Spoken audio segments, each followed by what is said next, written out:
يا أيها الذين آمنوا هل أدلكم على تجارة تنجيكم من عذاب أليم تؤمنون بالله ورسوله وتجاهدون في سبيل الله بأموالكم وأنفسكم ذلكم خير لكم إن كنتم تعلمون يغفر لكم ذنوبكم ويدخلكم جنات تجري من تحتها الأنهار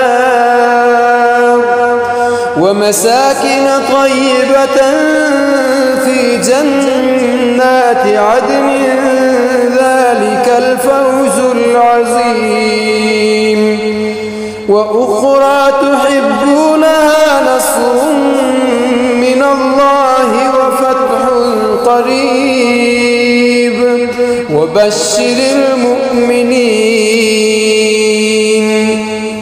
اے ایمان والو، کیا میں ایسی تجارت کی طرف تمہاری رہنمائی کروں جو تمہیں دردناک عذاب سے بچا لے؟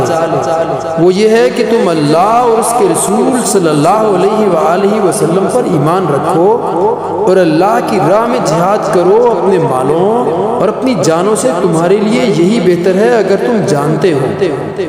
وہ اللہ تمہارے گناہ بخش دے گا اور تمہیں ایسے باغات میں داخل فرمائے گا جن کے نیچے نہریں بہہ رہی ہوں گی، اور نہایت عمدہ رہائش گاہوں میں ٹھہرائے گا جو ابدی جنتوں میں ہیں۔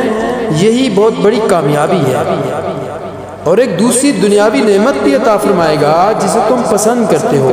وہ اللہ کی طرف سے مدد اور جلد ملنے والی فتح ہے۔